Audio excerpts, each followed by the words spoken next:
Hello friends, बहुत स्वागत है आपका अपने चैनल मेडिजी में। आज बात करेंगे पीडब्ल्यूडी दिव्यांग कैटेगरी में एमबीबीएस एडमिशन 2024। सभी ज़रूरी चीज़ें देखेंगे। आप लोगों को बिल्कुल भी परेशान होने की ज़रूरत नहीं है। जब भी ज़रूरी होगा मैं हमेशा वीडियो लेके आऊँगा और आपको A to Z सारी चीज़ें बताऊँगा। कोई भी चीज़ आपकी मिस नहीं होगी। अभी कोई भी ज़रूरी अपडेट नहीं आया है, इसलिए आपको वीडियो नहीं मिल पा रहा था। तो एक बार दोबारा से देख लेते हैं। आप सभी बच्चों का सबसे बड़ा सवाल है कि पीडब्ल्यूडी सर्टिफिकेट कब बनेगा। आप लोगों को लगता है कहीं इसकी डेट निकल ना जाए। सर्टिफिकेट कब बनेगा, कैसे बनेगा, इसके बाद क्या रहेगा एमबीबीएस का कट ऑफ, काउंसलिंग कब होगा, स्टेट और सेंट्रल सर्टिफिकेट में क्या अंतर है, क्या स्टेट से ही काउंसलिंग हो जाएगी या सेंट्रल से ही स्टेट की काउंसलिंग हो जाएगी, ये सबसे प्रमुख सवाल है आप लोगों के। इसके अलावा भी अगर कुछ छूट रहा है तो आप बता सकते हैं, नेक्स्ट वीडियो में वो भी आपको समझा देंगे। तो स्टार्ट करेंगे कि सर्टिफिकेट कब बनेगा। आप सभी लोग जानते हैं नेशनल लेवल पे जो सर्टिफिकेट बनता है, आपको 16 हॉस्पिटल है जहां पे आपको जाना पड़ता है। दिल्ली में सफदरजंग है, लेडी हार्डिंग है, डॉक्टर राम मनोहर लोहिया है, यूपी में बीएचयू है, महाराष्ट्र में बात करेंगे तो जेजे हॉस्पिटल है, एम्स नागपुर है। ऐसी पूरी एक लिस्ट है, मैं डाल दूंगा टेलीग्राम चैनल पे और कम्युनिटी पोस्ट में मैं हमेशा जल्दी डालता भी रहता हूँ। तो वहीं पे बनेगा आपका पीडब्ल्यूडी सर्टिफिकेट। अभी मैं सेंट्रल के लिए बात कर रहा हूँ तो अभी कंफ्यूज होने की ज़रूरत नहीं, धीरे धीरे स्टेट के डाउट भी क्लियर करेंगे। अभी कोई भी डेट आया हुआ नहीं है, ध्यान रखिएगा। प्रॉपर टाइम मिलेगा, जब तक काउंसलिंग चलेगी तब तक सर्टिफिकेट बनता रहता है। जब काउंसलिंग स्टार्ट होगा, जब एमसीसी काउंसलिंग स्टार्ट होगा तो सबसे पहला स्टेप ही यही होता है कि सबसे पहला नोटिस आता है पीडब्ल्यूडी सर्टिफिकेट बनने के लिए, और दूसरा नोटिस आता है पहला पीडब्ल्यूडी का और दूसरा एनआरआई। आप इंडियन हैं, एनआरआई सीट लेना चाहते हैं तो आप अपना कन्वर्जन कर सकते हैं। तो ये दो नोटिस सबसे पहले आते हैं जब भी काउंसलिंग स्टार्ट होती है। प्रॉपर टाइम मिलता है, बहुत बड़ा देश है। आपको अगर कोई तमिलनाडु का बच्चा दिल्ली जाना चाहे, समय लगता है, सरकार को भी पता है, काउंसलिंग अथॉरिटी को भी पता है। प्रॉपर आपको टाइम मिलता है। लगभग कुछ राज्य को छोड़ दिया जाए तो हर राज्य में सेंटर आपके बनाए गए हैं, या नियर बाई एक दो राज्य छोड़ने के बाद सभी राज्य में सेंटर है। अभी कोई भी डेट नहीं आया हुआ है, जैसे ही डेट आएगा आपको मैं बता दूंगा। अब सबसे ज़रूरी बात कि सर्टिफिकेट कैसे बनेगा। तो जिस बच्चे को भी सर्टिफिकेट बनवाना है उसको मिनिमम 3 बार हॉस्पिटल जाना ही पड़ेगा।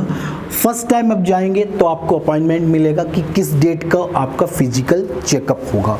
तो पहली बार आप जाएंगे तब आपको अपॉइंटमेंट मिलेगा, सेकेंड टाइम जाएंगे तब आपका चेकअप होगा, और थर्ड टाइम आपको जाना पड़ेगा अपना सर्टिफिकेट लेने के लिए। तो बस 3 बार तो आपको जाना ही पड़ेगा। उसमें आपको कुछ भी नहीं करना है। आपके पास जो भी अपनी पुरानी रिपोर्ट या सर्टिफिकेट है प्लस नीट का रिजल्ट लेके, अपना फ़ोटो, पहचान पत्र लेके पहुंच जाइए, अपॉइंटमेंट लीजिए, दोबारा फिजिकल चेकअप डॉक्टर्स आपका करेंगे और तीसरी बार में आपको सर्टिफिकेट मिल जाएगा। अब सबसे ज़रूरी बात क्या रहेगा एमबीबीएस का कट ऑफ।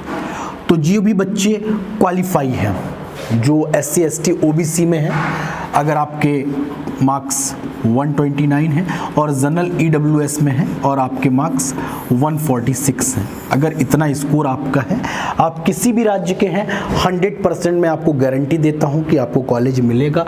आप बशर्ते काउंसलिंग में गलती मत करिए। एक तो पीडब्ल्यूडी कैटेगरी में एक गलती आपको बिल्कुल भी नहीं करनी है कि दोनों काउंसलिंग आपको अटेंड करनी है। एमसीसी और स्टेट दोनों काउंसलिंग क्यों करनी है ये भी मैं आपको बता दे रहा हूँ।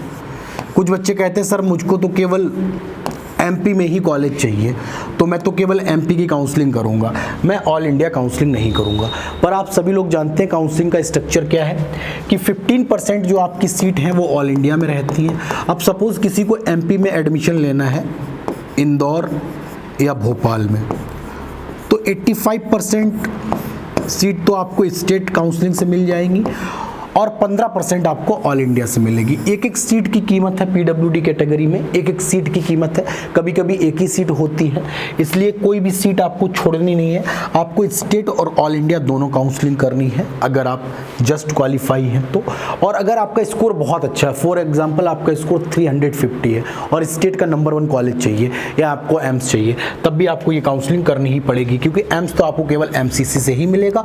और टॉप कॉलेज में सपोज आपको ओबीसी कैटेगरी से हैं और उस कैटेगरी में सीट ही नहीं है या केवल एक सीट है, वो भी ऑल इंडिया काउंसलिंग से आनी है, तो आपको दोनों काउंसलिंग करनी है। ये बात आपको जरूर माननी है 100%। आप किसी भी राज्य के हैं, स्टेट काउंसलिंग से नहीं भी मिलेगा तो सेंट्रल काउंसलिंग से आपको 100% कॉलेज मिलेगा अगर आपका 129 SC ST OBC और 146 EWS जनरल में अगर आपके मार्क्स हैं तो। काउंसलिंग कब होगा अभी तक किसी को नहीं पता है। 8 जुलाई को सुप्रीम कोर्ट में हियरिंग है, उसमें शायद कुछ हो सकता है, क्या पता नीट को ही रद्द कर दिया जाए या इसका री इवैल्यूएशन किया जाए, दोबारा से रिजल्ट निकाला जाए, जो कमियां हैं उनको दूर किया जाए, जो भी कोर्ट में हो उसके बाद पता चलेगा। बस इतना आपको ध्यान रखना है कि काउंसलिंग कोई 24 घंटे का काम नहीं होता है, एक प्रॉपर समय मिलता है आपको। 1 हफ्ते पहले गवर्नमेंट आपको नोटिस देती है, काउंसलिंग अथॉरिटी आपको नोटिस देती है, तो परेशान होने की जरूरत नहीं है। ऐसा नहीं होगा कि सुबह आप सो के उठे आपको पता चला कि नहीं आज ही काउंसलिंग होनी है, शाम को 5 बजे खत्म हो जाएगी, तो ऐसा नहीं होता है। काउंसलिंग का प्रॉपर टाइम मिलता है आपको, round 1, round 2, round 3, stay round 4 round होते हैं काउंसलिंग के, तो काउंसलिंग अचानक नहीं निकल जाएगी। साथ ही साथ इतने यूट्यूब चैनल हैं, मैं आपको तुरंत अपडेट दूंगा और हजारों मेरे जैसे चैनल हैं जो आपको तुरंत अपडेट देते हैं कब काउंसलिंग स्टार्ट होने वाला है। अब सबसे जरूरी टॉपिक, काफी बच्चे कॉल करते रहते हैं कि मेरे तो स्टेट में भी बनता है, मेरे तो स्टेट में भी बनता है, तो क्या ज़रूरत है मुझको सेंट्रल बनवाने की? तो ध्यान रखिएगा, अगर आपने स्टेट से बनवाया तो एमसीसी काउंसलिंग में वो काम नहीं करेगा। फॉर एग्जांपल काफ़ी स्टेट हैं, मैं आपको स्टेट बता रहा हूँ, बिहार है, हरियाणा है, एमपी है, उत्तराखंड है, उड़ीसा है, असम है, और भी काफ़ी राज्य हैं जहाँ पे स्टेट में भी सर्टिफिकेट बनता है, पर वो जो स्टेट का सर्टिफिकेट है आपका वो एमसीसी में नहीं लगेगा, बस ये आपको ध्यान रखना है। जबकि जो आप सेंट्रल से बनवाएंगे, मीन्स अगर आपने बीएचयू से बनवाया है तो इन राज्यों की काउंसलिंग में भी वो उनको मानना पड़ेगा। आपने डॉक्टर राम मनोहर लोहिया से बनवाया है या आपने लेडी हार्डिंग से बनवाया है या आपने सफदरजंग से बनवाया है, फिर आपको ये राज्यों को भी मानना पड़ेगा। इसमें भी एक थोड़ा सा सुधार करने की ज़रूरत है। जो बच्चे वेस्ट बंगाल से हैं तो वहाँ का नियम थोड़ा सा अलग है। वेस्ट बंगाल वाले बच्चों को ध्यान रखना है कि आपके राज्य की काउंसलिंग में अगर आपने दिल्ली से भी बनवा लिया तब भी वेस्ट बंगाल वाले नहीं मानते। वो कब मानेंगे? जब आप कोलकाता से ही बनाएंगे, IPG MER कोलकाता। अगर आपको वेस्ट बंगाल की स्टेट काउंसलिंग करनी है तो आप दिल्ली से बिल्कुल मत बनवाइए, हर जगह मान्य है, पर वेस्ट बंगाल वाले IPG MER कोलकाता का ही सर्टिफिकेट मानते हैं, अदरवाइज आपको काउंसलिंग में सीट आपकी निरस्त कर दी जाएगी। कुछ बच्चों को पिछली बार बिहार में भी परेशान किया गया था, तो मैं बिहार के बच्चों से भी बोलूँगा कि एक सेंट्रल का बनवाइए और एक स्टेट का बनवाइए, दोनों सर्टिफिकेट रखिए। लास्ट में आपको कोई प्रॉब्लम नहीं होनी चाहिए। सीट बहुत मुश्किल से मिलती है और कॉलेज प्रशासन आपको बाद में परेशान करे, तो ऐसा काम मत करिए। तो आप अगर वेस्ट बंगाल और बिहार के हैं, 2 जगह के अलावा मैंने पिछले 14-15 साल में कभी किसी राज्य की शिकायत नहीं सुनी है। बस वेस्ट बंगाल के तो प्रोस्पेक्टस में साफ साफ लिखा रहता है कि अगर आप कोलकाता से PWD सर्टिफिकेट नहीं बनवाएंगे तो आप हमारी काउंसलिंग में पार्ट नहीं ले सकते हैं। हाँ, MCC काउंसलिंग के माध्यम से अगर आपको वेस्ट बंगाल में कॉलेज मिलेगा तो वो नहीं रोक सकते, पर जो 85% स्टेट कोटा है उसमें आपको कोलकाता से ही बनवाना पड़ेगा।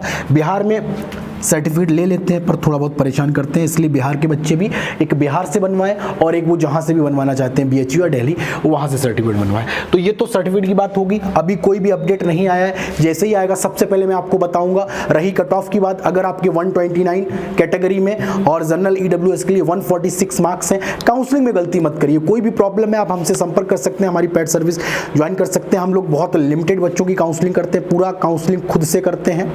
कुछ ऐसे भी बच्चे हैं जिनको बजट में प्रॉब्लम है तो उनको चॉइस फिलिंग भी दे देते हैं, वो अपनी काउंसलिंग खुद भी कर सकते हैं, पर ज़्यादातर बच्चों की काउंसलिंग हम लोग खुद ही करते हैं। 100% गारंटी के साथ आपको कॉलेज मिलेगा। 129 और 146 आपका स्कोर है। चैनल पे लगातार बने रहिए ऐसे इंपॉर्टेंट वीडियो देखने के लिए। आप लोगों का बहुत बहुत धन्यवाद।